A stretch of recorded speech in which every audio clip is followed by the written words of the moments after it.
Hi guys, my name is Trey Ford. I'm here just to do a brief introduction. This talk is not the Ollie B talk. This is a talk by Alex Hutton and Allison Miller, ushering in the post-GRC world, applied threat modeling. Alex Hutton is the principal research and intelligence. He's a principal researcher and part of the intelligence team, risk modeling over at Verizon Business. He's one of the authors of the Data Breach Incident Response Report, which, by the way, was released today. He's one of the custodians of the Verus framework. He blogs at New School and the Verizon Security blog. Allison Miller is a group manager for risk and fraud at PayPal. She works with network graphing and identity data to detect fraud patterns. Previously, she served as director of product risk at Visa International, specialized in e-commerce, prepaid, and cross-border remittance solutions, as well as various gigs and other InfoSec ops. They're both founding members of the Society of Information Risk Analysts. So, take it away, guys.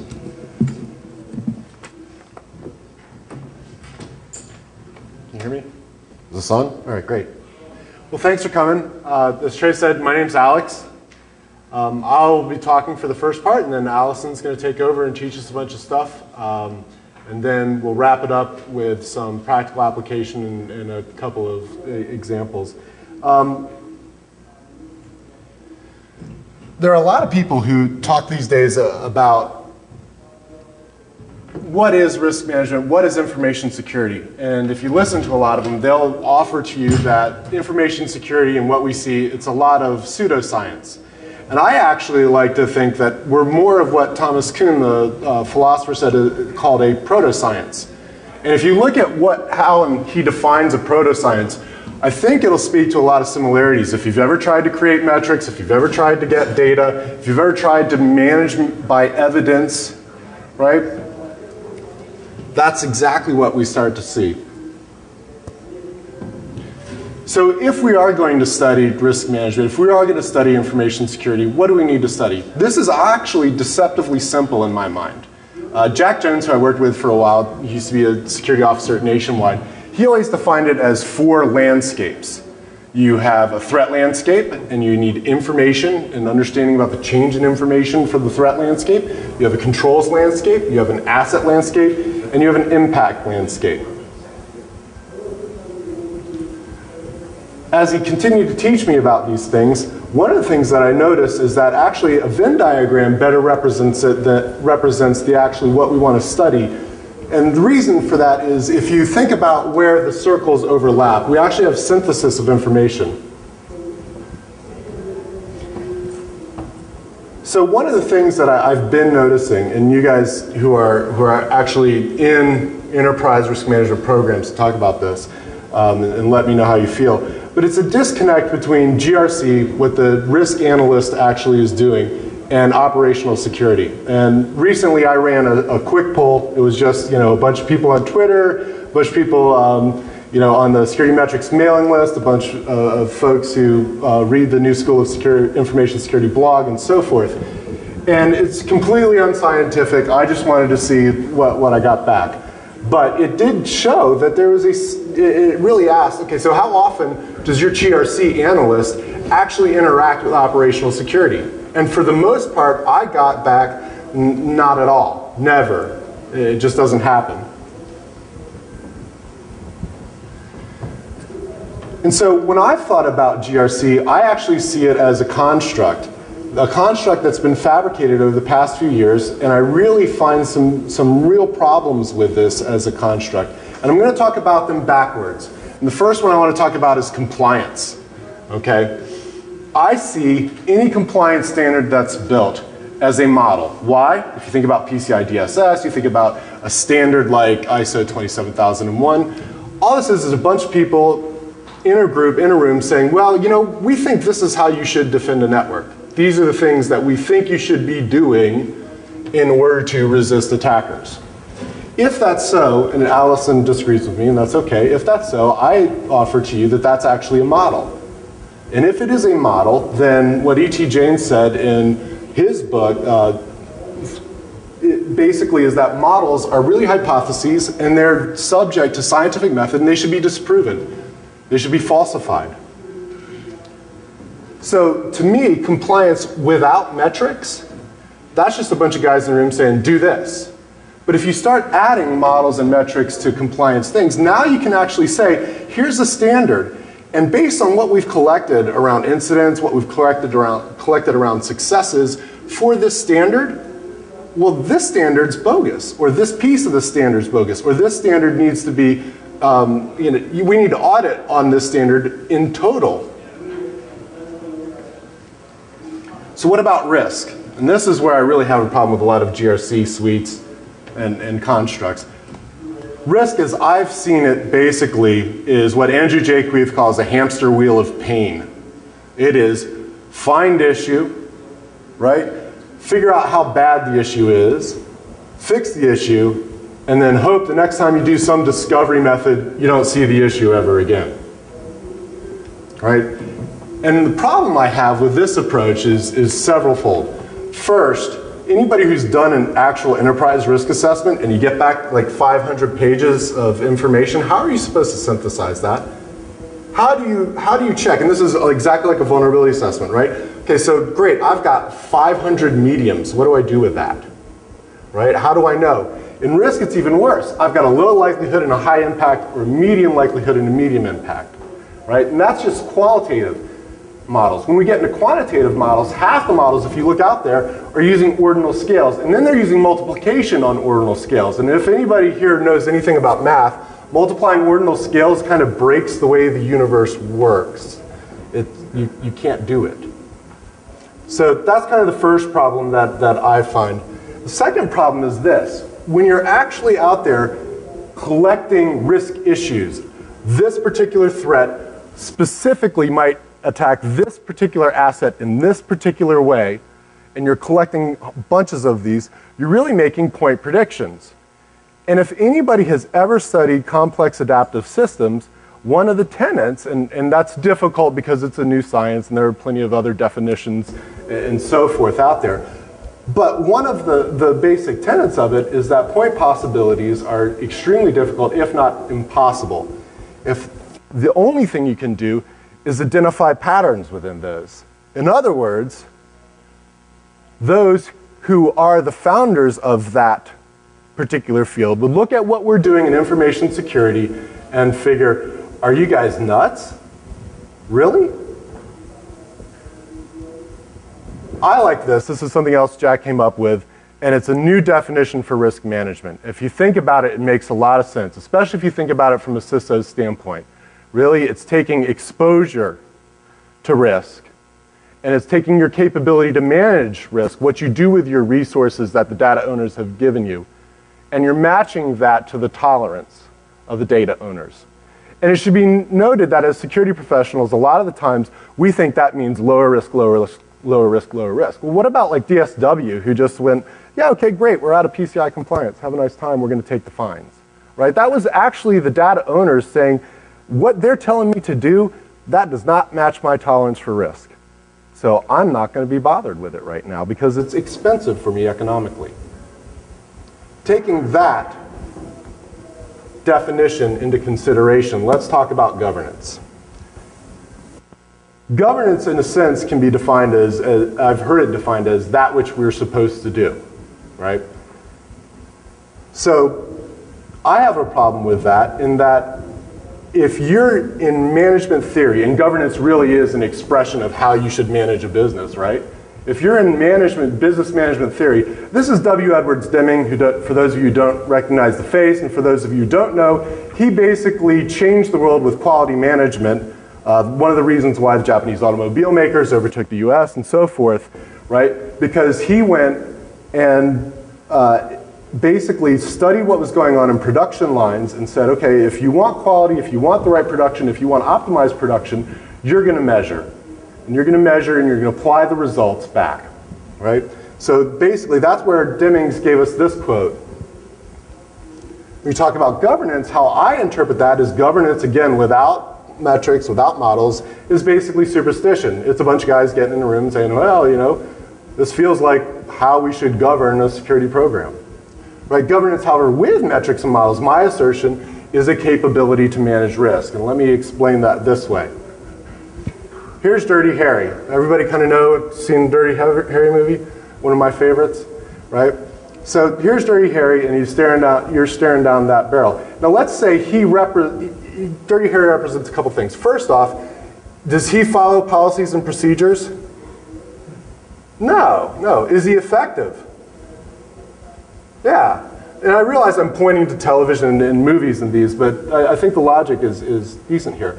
Here's Barney Fife, right? Was he a stickler for policies and procedures? If you ever watched, yes. Was he very effective? Not without Andy Griffith behind him. That was the whole freaking crux of the comedy relationship. And these guys, if you gave these guys a procedure to follow, like baking a cake, the next thing you know, you've got a rubber boot and nitrous oxide in the cake.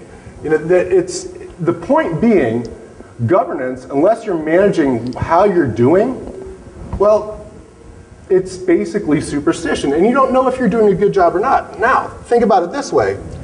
If he's your IDS guy, if he's an operational security analyst, do you have more or less risk with him at the helm? Anyone? Less? Anybody want to say less? Anybody want to say more risk? I got Adam, and I knew that. All right. Now, comparatively, if we replace him, he takes off and leaves because he can't take hanging with the chief security officer anymore, and we replace him with Don Knotts. Now, compared to Dirty Harry, do we have more or less risk? What if we decide, you know what, we're overpaying Don, we're going to get rid of him, and we're going to hire these three guys? Do we have more or less risk? The point is that your capabilities impact your risk. Governance with metrics and models is therefore simply a statement of your capability to manage risk and is a component of risk management. Back to that earlier definition, right? You add to that something that I read on the flight out, which was a study from Carnegie Mellon. It's not in the paper that you'll find on the website, but if you ping me on Twitter or email me or go to a blog, I can point it to you. But it's a Carnegie Mellon study where they actually surveyed the board of directors for Fortune 1000 companies. Anybody want to guess what percentage of those Fortune 1000 companies' board of directors was really interested in information security and IT governance? Anybody want to guess? Go ahead. 8%? It was 5? It was 0. It was 0. In contrast, 56% of them were really interested in the risk management programs, the operational risk management programs, under which IT would fall under. So as I look at GRC, and I hope that I've made a convincing argument here, we can't have any more disconnect. Operations actually influences what we do. So with that said, I do want to turn it over to Allison. Okay, so might help if I give you a little bit of background on what it is that I do. I actually work in risk and fraud, and so for me, risk management is not very theoretical at all. It's very real in the sense that when we make mistakes, we find out because we lose money. And when it comes to management, just in general, one of the things they dislike is losing money, and it's something they're very attuned to. So that could explain why many executives are quite interested in risk management with the actual emphasis on management. One of the points that Alex and I disagree on is whether compliance programs actually provide a model. I think that they don't, actually, because models are things that I use to understand how my system is supposed to work. And so compliance programs compliance seems like it's a good idea to do, as opposed to necessarily things that are going to help me make my system more predictable and be able to systematically lower risk. So one of the things that is how we can use models, in fact, to close the gap between assessment, which is what I feel like a lot of governance and are you going to help me here?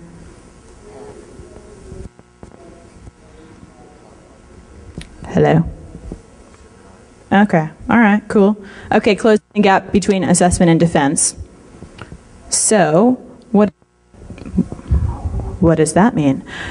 There's three major places where I see risk and threat modeling as being useful to a risk management program: design, management, and operations. And what I mean here when I say design is not just design of the control system, but the design of the system itself. Embedding risk management into the design of your system itself. And then management here meaning the processes that we undertake in order to keep the system predictable. And finally, operations. In the operations section, I'm talking a little bit more about really technical modeling, like statistical modeling efforts that you would actually employ in running your system. So when we think about design, if you are of the nature that you think security should be built in as opposed to bolted on, I think that you would find hope in this quote, Len Fisher, who's has written some books on game theory, suggesting that evolution favors strategies that minimize the risk of loss as opposed to maximize the chance of gain. And I think that human behavior is such that folks are actually risk averse. Most people don't really have a high tolerance for risk. Successful systems are going to be the ones that are able to defend and evolve against unnecessary risks. And this is one of the reasons why system models are actually different from maps. I think when we do assessments, whether for compliance purposes or for enterprise risk management purposes, essentially what we are doing is we are cataloging or inventorying components, which allows us to kind of design maps of our system. We know where things are, and we can count the things that are wrong with them or the things that are out of compliance, for example. But models actually include dynamics. The influences that drive how a system actually behaves, not just what is in the system. The other thing that is quite interesting about system models is that you have to have an understanding of your system boundaries. A system model, essentially, I could whiteboard it, I suppose, but if you just want to imagine, a system model could just be a circle with input, something goes on, and output. And the better the model, the better your ability to predict based on a certain input and your understanding of your dynamics what the output is going to be. So that sounded like a lot of fun. Let's bring that back to something a little more real. You're a system owner. You own a system. Perhaps it's a network. Perhaps it's a website. Perhaps it's a whole company. In security, and a lot of the compliance and GRC programs that are out there put an emphasis on defining a perimeter, hardening it, and then trying to maintain within the system some level of security as defined by best practices or some kind of standard. However, that's not really the reality of how our systems work, right? No system is, what's the word? Whatever, wholly unto itself. No man is an island, and no system is either. Our systems don't exist just for their own purposes. They exist because we have users to serve or partners that we work with. And there's a lot of moving parts in our system, and a lot of things coming from the outside and connecting to the inside. It's how things work.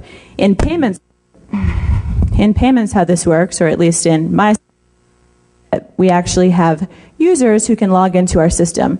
When I think about that for a moment, I work for PayPal. Where are PayPal's system boundaries? Are our system boundaries at our firewalls, or are they at our users' client systems?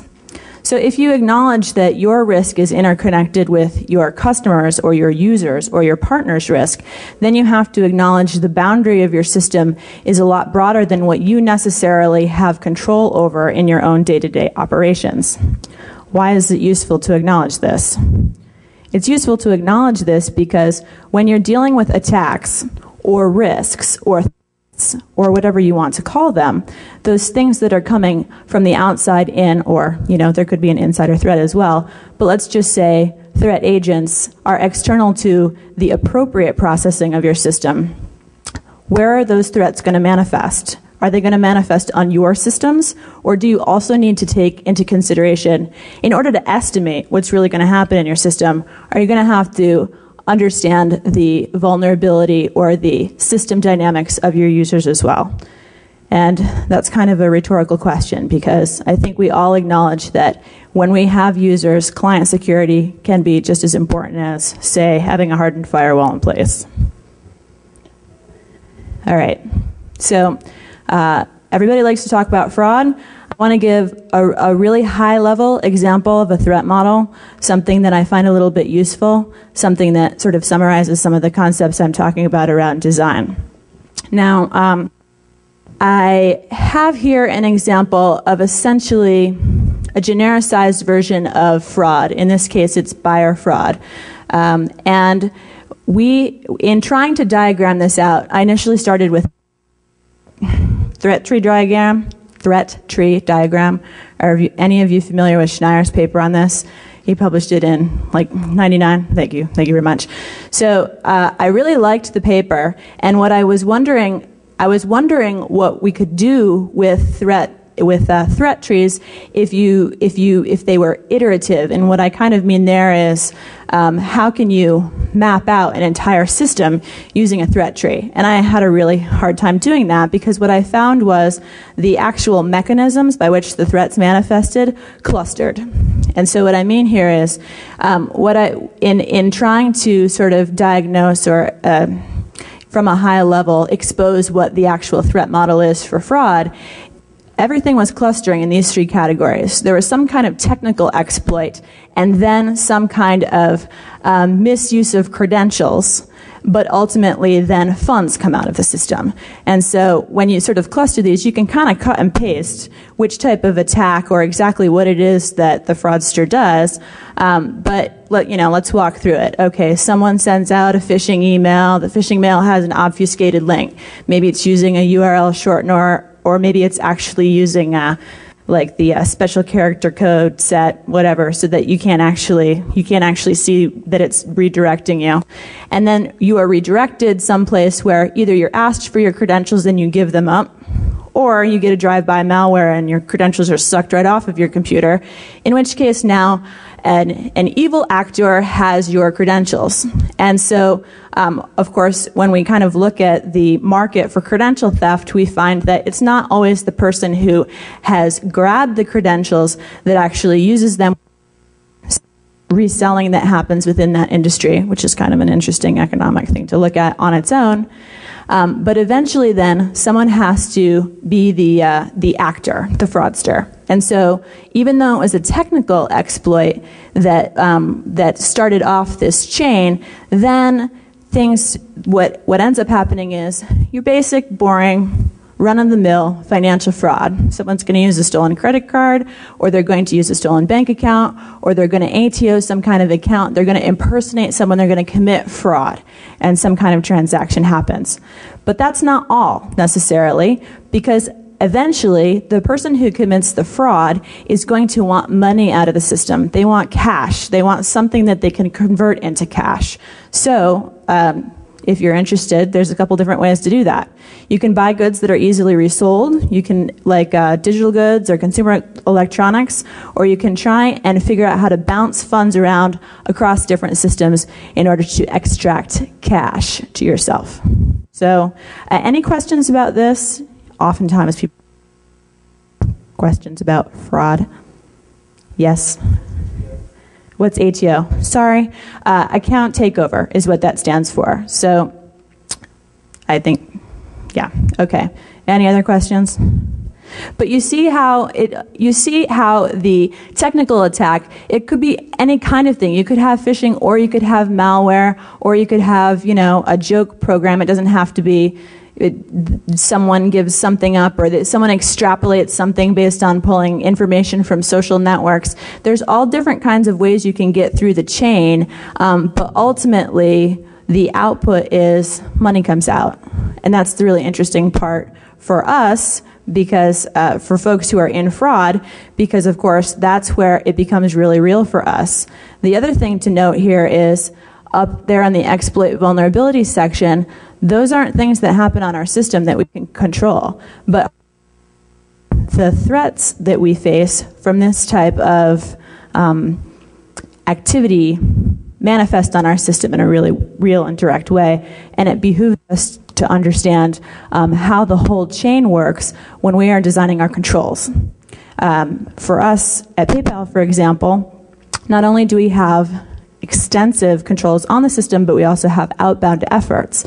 Because if you want to attack a threat, then you're economical and opportunistic in how you do that. And so if we can help, for example, get rid of phishing sites, then that helps reduce our propensity to see this kind of behavior. All right, so you've designed a system, you designed the controls. That means you have an idea of how the system is supposed to behave. Well, then what do? You figure out where you were wrong and you iterate. That's where management comes in. So Douglas Hubbard, who's the author of The Failure of Risk Management, pretty popular book among us academic risk wonks lately, has a great quote, which is, risk management that reacts to yesterday's news is not risk management at all. True, but if you're not aware of your history, you're kind of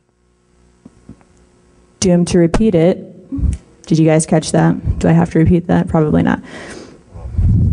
Oh. That would be even easier. Switching mics. Okay. But the problem with this idea that reacting to old news is bad,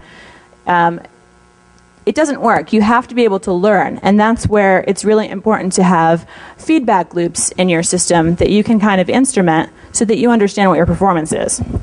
Because essentially what management is having an estimated performance and then managing the operations of your system to that performance. And when something is not working, if something is behaving in a way that is not what you need to meet your objectives, you go in and you change it, which is why design and management are sort of iterative processes here.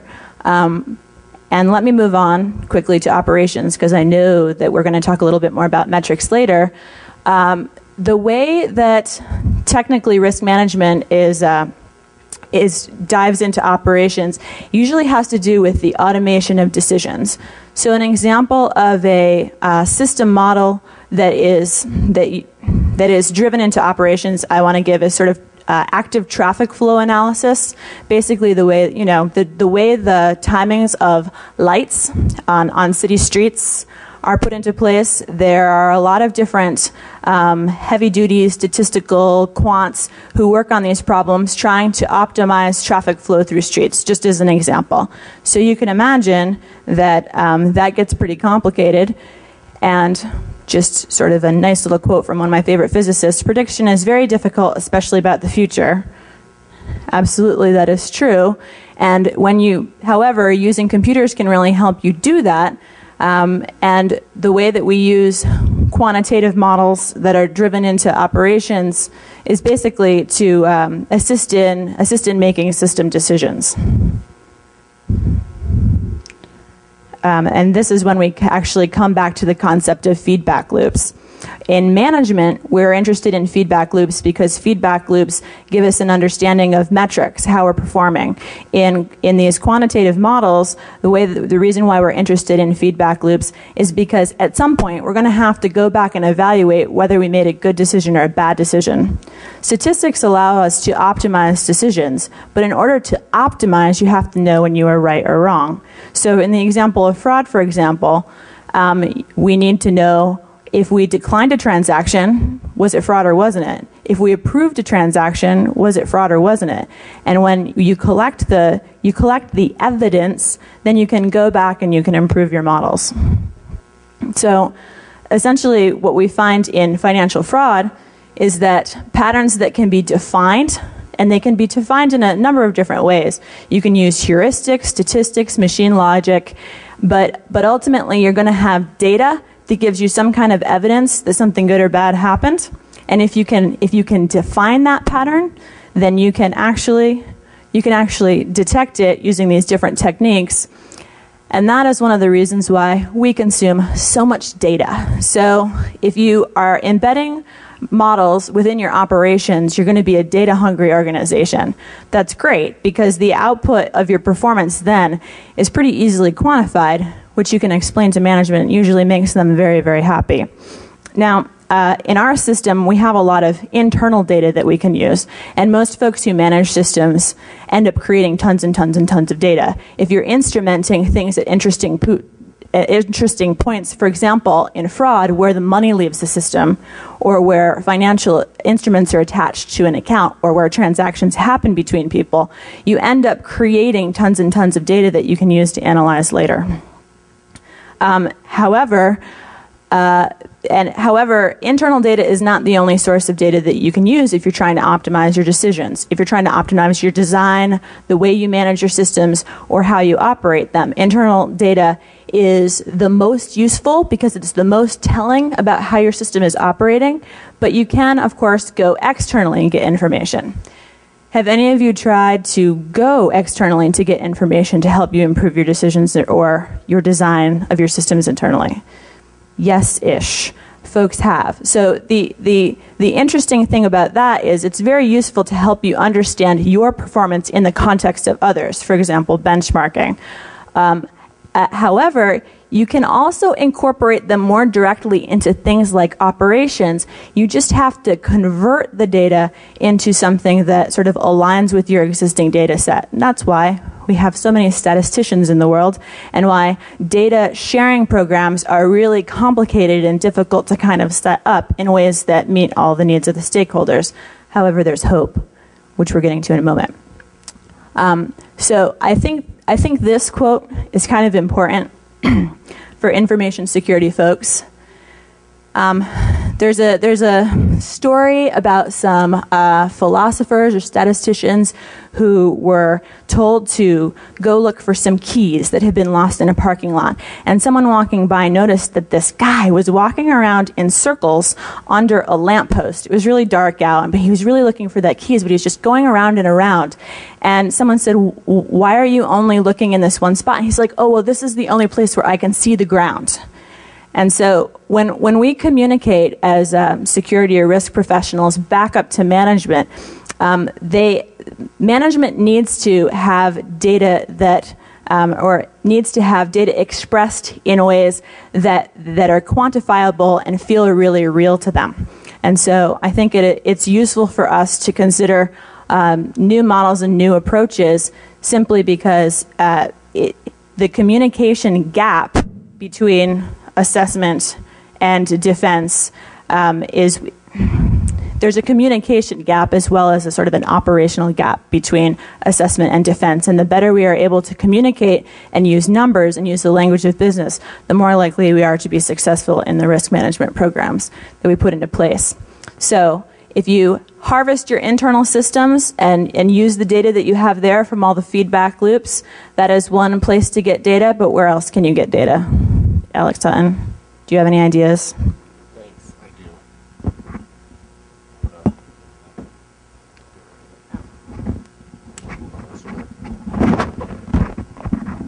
All right, so while I'm transitioning here, I just want to get a couple of concepts of what Allison said. I want to put them in the back of your mind for a second. First is patterns, right? I talked about how in terms of risk modeling, and if we are a complex system, you can only look and discern for patterns, which is a lot of what she was talking about. And so hold that one in the back of your mind.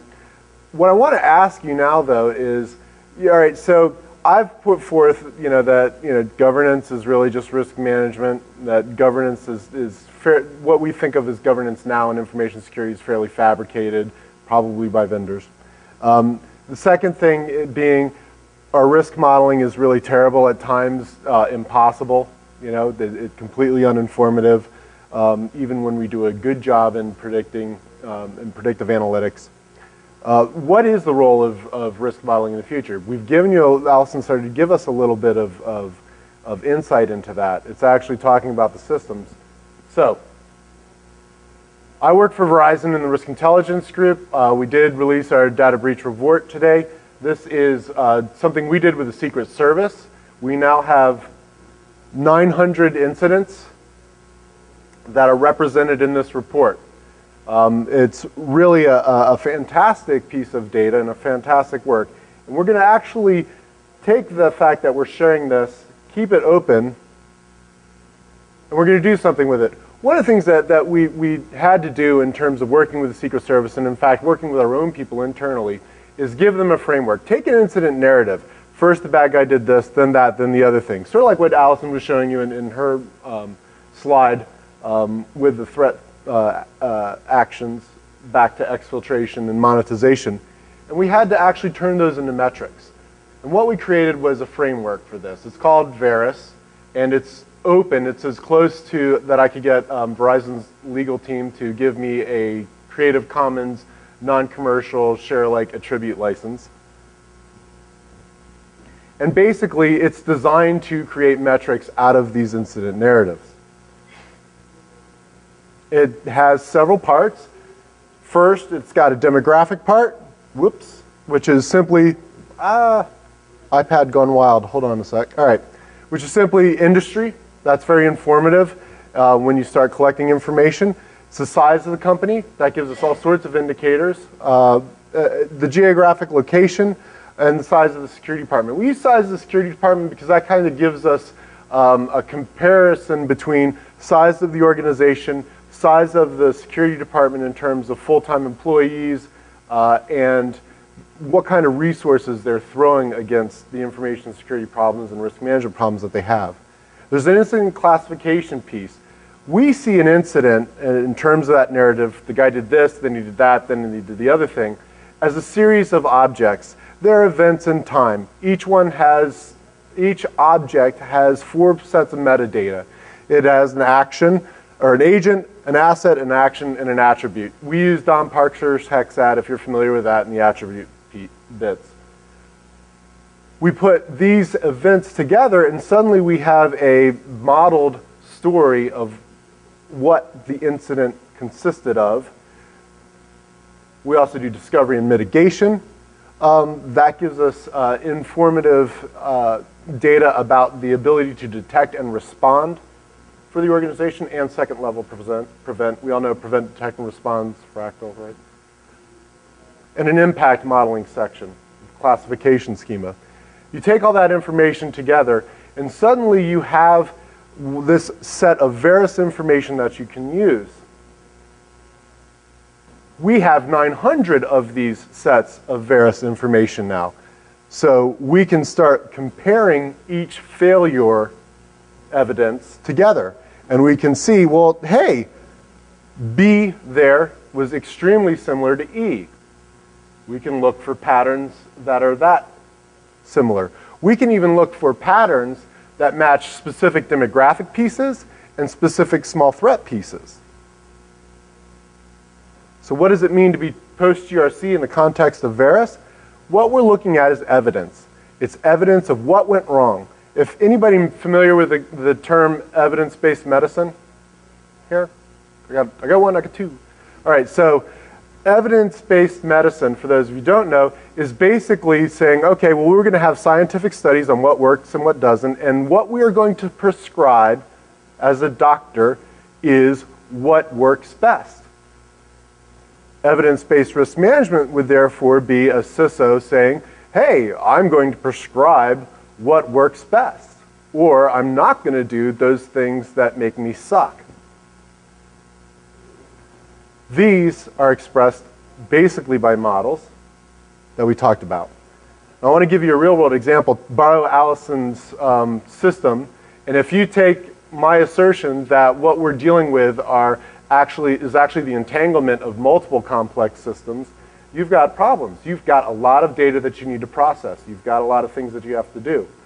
Now what's interesting is we've been sitting here and we've been talking about models, we've been talking about statistics, we've made allusions to philosophers and so forth. Very highly academic. You'll forgive us for that. But I want you to know that this is not an academic pursuit. First off, I've been preaching the concept of data warehousing and business intelligence for use in security for several years now. Gartner finally issued a report and said, hey, this is going to be a big trend over the next 5 years. To that extent, I don't know of a lot of people doing it, but the ones I do know involve a large financial institution who has 50 terabytes of data from 60 different data sources. He's actually preventing Zeus infections and fraudulent ACH transfers by doing exactly what we're trying to tell you about here today. He's throwing away risk modeling as I'm going to go look at my enterprise, I'm going to do a vulnerability assessment, I'm going to try and figure out how bad all these things are. He's instead having his risk analysts integrate with operations and actually spawn processes that say, oop, this is not an ACH transfer that's going through. So he actually is actually, that specific organization is actually going to spool up to 110 different data sources and over 100 terabytes of information and some sort of Hadoop installation that I really need to learn about. And basically, it's just this information. Back to that deceptively simple Venn diagram that I gave you in the synthesis of that information. So if we're talking about the future, if we're going to throw off GRC and say, you know what, this doesn't make any sense at all. You talk about the future, this is what the future of risk analytics is. It's integration with operational security and the actual defense, not in the actual answering to IT audits and external auditors.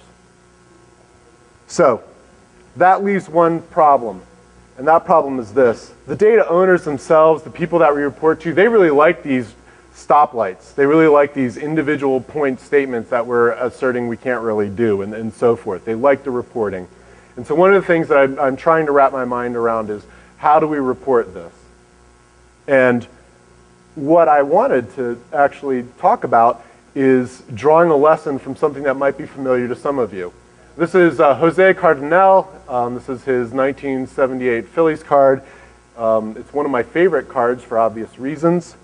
But if you look on the back, and this is a Yogi Berra card, what they're actually giving you is a dashboard, right? You don't think of the back of a baseball card as a dashboard, but it is. And here you have an old Yogi Berra card, and you have basic information that tells you what kind of baseball player Yogi Berra is, right? As we got a little more sophisticated now, you see that there are many more statistics. And so you can look at games and at-bats, and you can tell if he's a full-time player. You can compare that in terms of games and say, okay, now he's not only a full-time player, but over the course of his history, and you know, we don't have history on Yogi there, right? He plays a bunch. He's always been a starter, and he does get hurt often, and he has some level of power, he has some level of strikeouts, he has some level of all of these things. And I'm sorry that this came out blurry a bit, but when you talk about Barry Bonds, now we have a very sophisticated history, a very sophisticated set of attributions about what kind of baseball player he was. And the red bits there, if you can just barely pick those out, that's where he led the league. So now you have this new thing called comparative analytics. Verizon's got 900 good, confident set of analytics for folks to compare against that we have released and will continue to work on in releasing. And in a framework that you can take and apply at home, absolutely free. There's a wiki, go use it, knock yourself out, we don't care, right?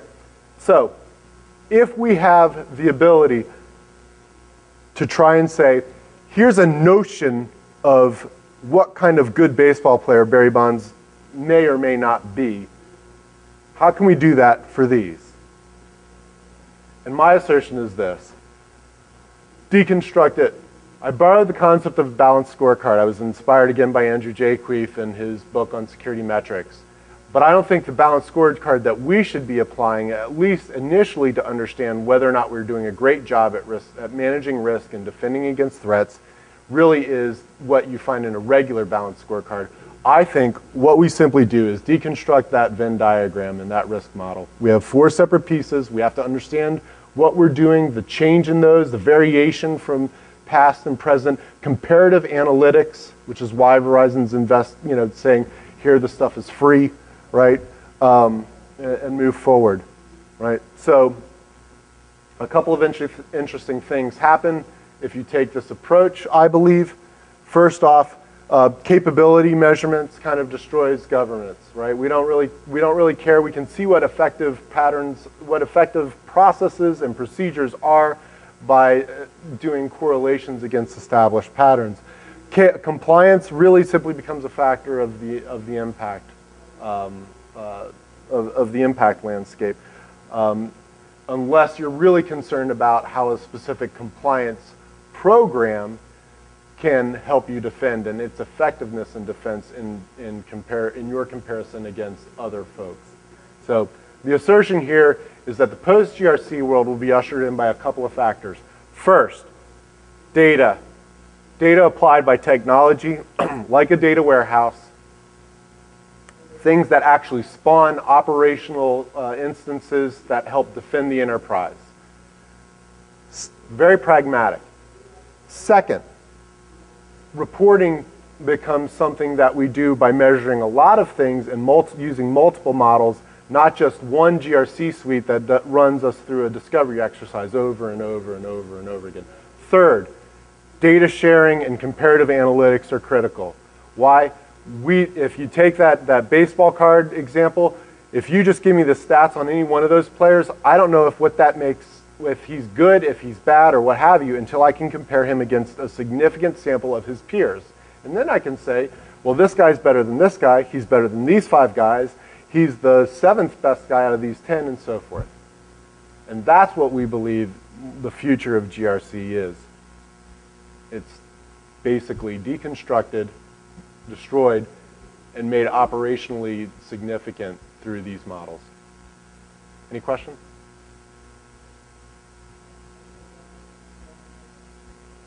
I have a question. Yeah.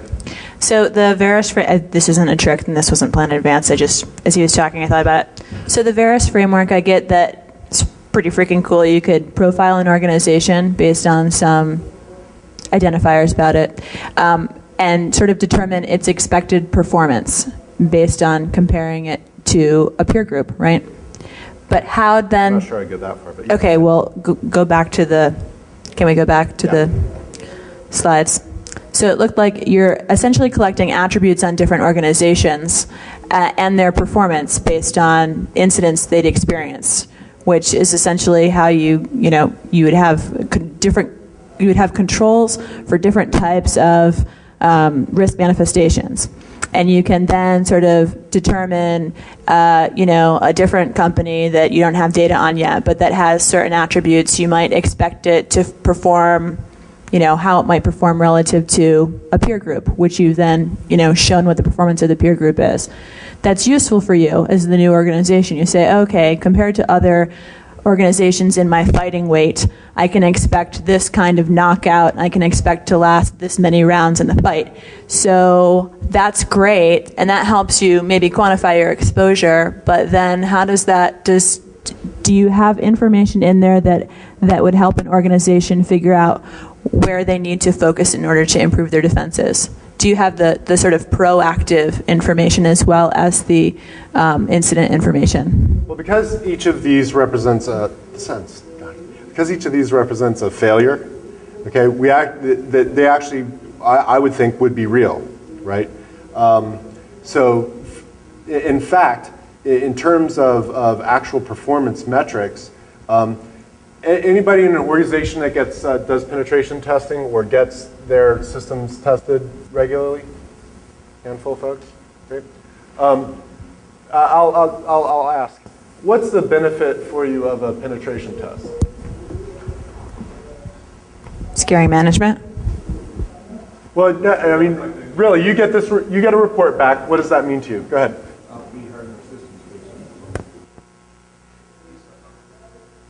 It's a USUCometer. I used to work with a pen test team, and we used to express things in sort of, well, there's only so much we can do in a month, right? And we usually scope out by month. Do you want us to go wide or deep? And how do you balance that depth versus width? And if it takes me a couple weeks to break in, right, and actually get to my goal, right, I've only proven one entryway into your organization, right? So here's what I've always thought of, and getting back to answering your question. One of the things, and I don't have steps here, but one of the things that I would assert is, if you did and this is one of the things I hope to do with Verizon, is if you perform a penetration test, right? I can model that. I can take the Verus object model, the attack model, and I can say, well, first the pen team did this, then they did that, then they did this, then they did, and they got a goal. Now I've got 900 cases. Hopefully that's going to grow exponentially over the next couple of years, that I can say, oh, you know what? Your pen test was exactly like these 15 incidents. Those 15 incidents cost this much money. Now you have a much more informative pen test versus, okay, go patch these things and hope that the vendor doesn't get screwed next month and have another vulnerability, and we're just going to patch it over again. Honestly, I'll tell you what, after 5 years of working with a pen test team, it really became find the blank SA password. And this was 2000 to 2005. Things are a little different, but it really was just this fairly repetitive exercise.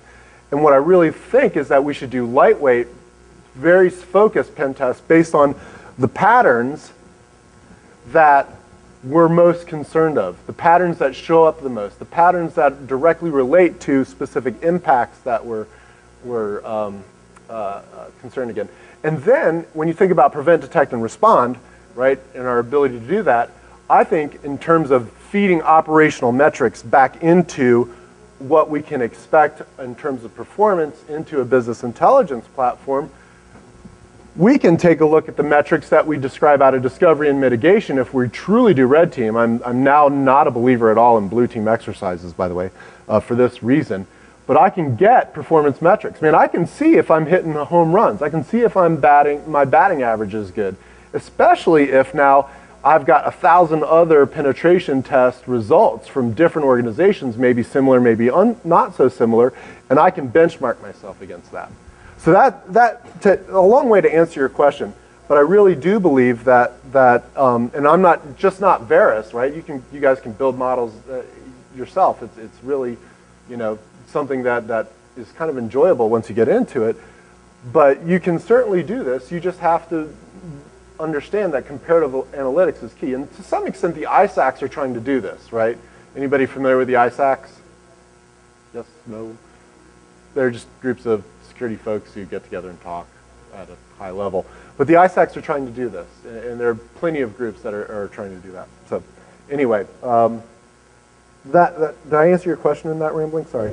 Yeah, no, you did. It basically, you would take the results and then you can sort of tailor your defense plan to what didn't work for others. Or, you can emphasize the threats that manifested for other organizations similar to yours. It helps you prioritize your plans. Sure, and we might say that we know that the numbering breaks down here, but we might say 1, 2, and 3 we know that we're concerned about, right? We're susceptible to. Maybe that's what came out in the penetration test or what have you. Or maybe that's what we're seeing now as a result of sucking in all of this information into a data warehouse, right? Well, if we know that we can see that pattern 1, 2, and 3, and then we have a 4th event that typically happens, well, now we should go say, now we can have, if you remember me saying so, some analysts jump up out of the cube and run down to the SOC going, watch out, right? Out of 10,000 different instances, I ran 100,000 simulations in 0.2 of a second, and by golly, 40% of the time, we saw number 4 come up, and we've got a number 4, and that means bad. Yes, sir.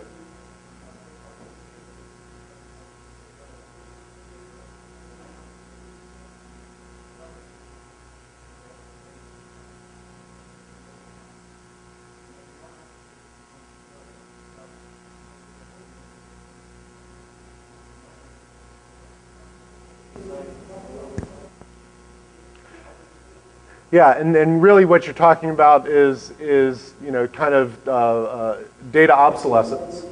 And there are certainly plenty of, social sciences has plenty to teach us in that regard about how you might apply that. It's not perfect.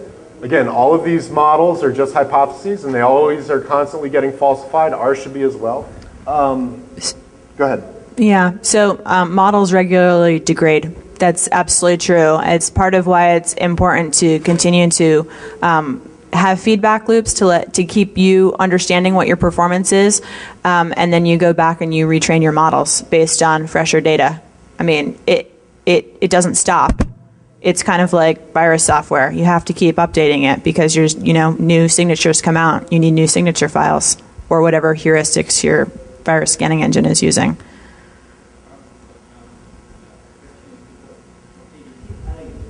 Yep.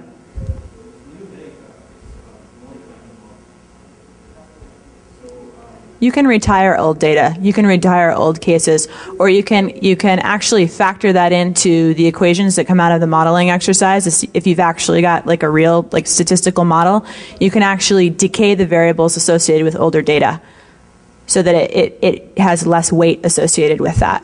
That's a pretty common technique to have sort of decay variables, and then it just decays out of your sample set.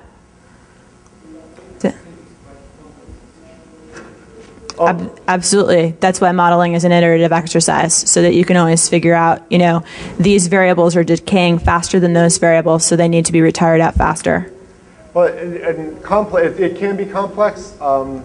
It may be simpler. We just don't know yet than we think. I was trying to get it up on the screen, but in this year's data breach report on page 21, we're showing it shows basically the various threat actions, and they're at a high level. They're malware, they're hacking, there's social, there's misuse, there's physical, there's error and environmental. And it shows their changes over time. And one of the cool things over the last 2 years is we've seen this huge spike in malware, just ginormous. And so what you have to do is you have to see that trend and make a decision. We've got something happening over time. Does this mean that 2005 models of attacks are informative or not? Maybe they still are. The other thing that's interesting is I've been in security since 94, 95, and back then a firewall was thought to be it. In fact, that was my first job out of college, was to educate customers as to why they needed to get rid of just the packet filter on their routers and buy these $50,000 gauntlets. Right? I worked for an ISP, and at that point, that was the gauntlet firewall was the creme de la creme of how you defended your network. But what happens is over time, and you'll see this actually in the data from the data breach report, not to keep bringing it up, but it supports this, is that we tend to create Maginot lines. The obvious idea with firewalls is, port 80, port 443. Now, your firewall is neat that it blocks all these other things if it's configured properly and if it doesn't have vulnerabilities popping up. But really, you've just kind of, these attacks have gone from, and if you think about it in a normal distribution, these attacks have gone from being the most sophisticated attacks available to being just noise, basically, in your logs. Right? The same thing for AV. Right? We don't really worry about code red that much anymore. Why? Because it had this lifespan from being a very sophisticated piece to being something that AV generally picks up and helps us detect and respond to very quickly. So, and one other comment on that actually is that there's also a problem with the reverse. You can have data that is too new. It hasn't aged appropriate. There's sort of a seasoning process, if you will, that you can see sort of outlier data if the data is too new as well. So there's kind of a timing thing there. That's why it's important to sort of weight your sample sets appropriately. Question? Let's get, she was first, sorry. Yes, ma'am.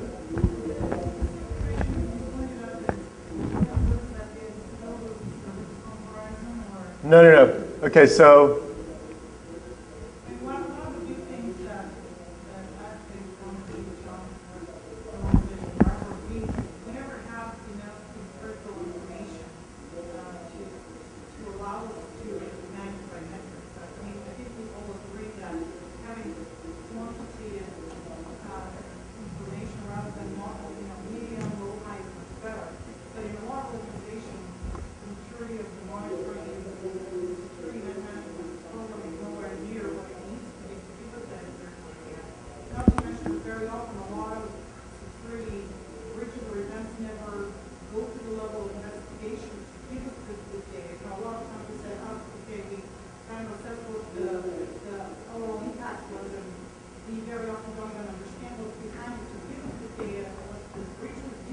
right.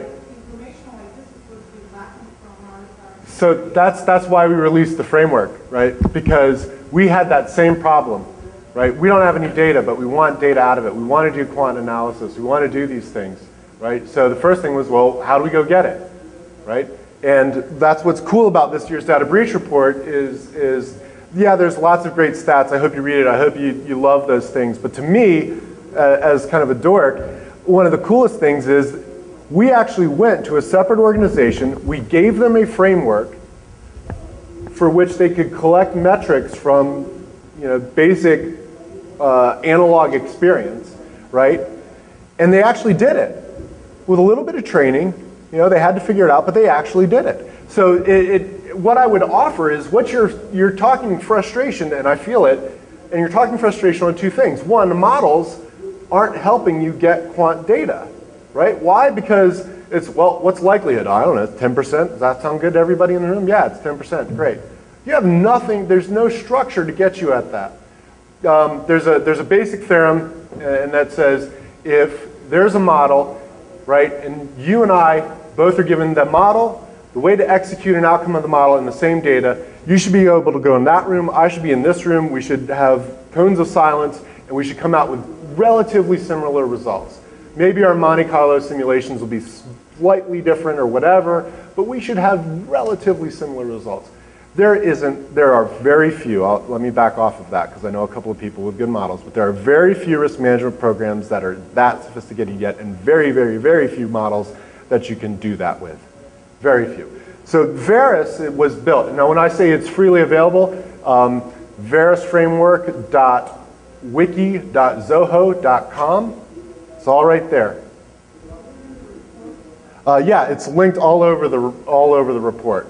In fact, we have little call-outs and we talk about the data collection strategies and so forth. So you have a model problem. You also have, the models also give you context, right? So one of the reasons why we don't know where to go because the models are ridiculous as well. So there are several problems, and it just takes kind of a rational, critical thinking moving forward. Yes, sir? I was going to ask, you don't have a list of successes. Right. You don't have a list of what works. So how do you know percentage-wise? Are you saying that because this attack happened over here and nowhere else, I can use the other? No, sir. No, sir. And that is one of the most wonderful problems I think we have. I think as an industry, we really have one big problem, and that is quantifying the effectiveness, efficacy. People use different words, but of a control, right? Because it's no longer 100%. You have a complex system of controls, which is why I think PCI is a model. You have a complex system of controls because you have Maginot lines. In this year's data breach report, out of people who were had PCI concerns, 90% of them were compliant with end-to-end encryption, or encryption of data in transit, which is, you hear this end-to-end encryption is going to solve it all. No, it's another Maginot line. It's just like port 80, it's just like your AV. They will adapt. It's a complex, adaptive system. Anyway, back to what you were saying. That's why I'm very interested in like Gene Kim's work of visible ops for security and talking about effectiveness. It's got to be evidence-based. It's got to be studied. That's one of what my risk team and my intelligence team is, what we're working on as well, and trying to figure that out. The other thing that's interesting is you think about the ability to prevent, detect, and respond. And one of the things that I'll assert is that there is, for an intelligent attacker, for somebody you have to actually worry about, there is no first level prevent. And you have prevent, detect, and respond, and the first level detect and respond only gets you to a second level prevent if you're good enough, right? And event modeling can show you that. But the point being, detect and respond we can get success metrics. That's why I love penetration testing now after hating it for so long. That's why I believe in red team testing. That's why I want to understand if we can put models together in a business warehouse and track effectiveness of spawned processes, automated spawned processes, and so forth. Excuse me. I get passionate. It's cool. It's cool. Settle down. So it can be done. It probably will be done. I mean, this is, I think, the Varus framework's come a long way, Alex, but it's still in early stages. Oh, it's still very, very, very early. We're still in the problem of, if you're trying to do pattern detection, you have to, at least in retrospect, after some amount of time, know if you made a right versus wrong decision, right? So after some time, more sophistication in data, more data, I think that it will become clearer what the success stories are. So in transaction modeling, in fraud, for example, we have to know at the end of the day whether we made right or wrong decisions, because it costs us money either way. So since we're trying to optimize those decisions based on, a couple of factors, but those factors become money for us very quickly, we want to be very precise, right? If we were highly, highly risk averse, and there was no cost to, say, declining good transactions to us, then we would optimize our models in order to minimize loss as low as possible, right? But obviously, when you cut off a good transaction, that costs you a lot as well. So finding that balance point then becomes the challenge. But right now, I think we're still in kind of not out of the woods yet as far as what are the patterns that we're trying to isolate. And so as we get better at that, then we'll get better at, there's the patterns we're trying to isolate, and they're differentiated from the rest of operations, which, if they're not the patterns we're trying to isolate, is probably the good stuff, if that makes sense. Great. Which is why I was stoked about the one guy with the data warehouse. Yeah. That's pretty cool. Preventing Zeus. How many terabytes of data? Lots. Hadoop clusters. Yep. But that's why I'm stoked about that, because Zeus infections that are ACH transfers, that'll ruin a business. That'll end careers, that'll ruin lives. And he's stopping it because he's doing pattern matching. He understands what's going on, and he's got a very good success rate. So anyway, yes, sir.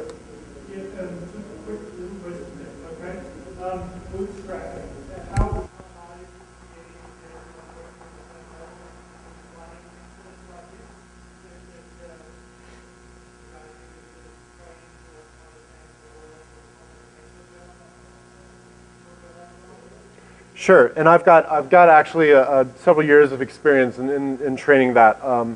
I will tell you that for financial institutions, security departments, I've seen it be very easy. Depending on the bureaucracy involved and how big the security department is, and if everybody's playing ball and the CISO really says this is how life is going to be or else, it can be really easy. We've done 2-day trainings for sophisticated risk models and had success. We've done, kind of a couple morning trainings on the Verus framework. We're developing software for training that's going to make it even easier for folks. So it can be done fairly easily. Just depends on kind of the width of the security department and the breadth of the training that you're giving.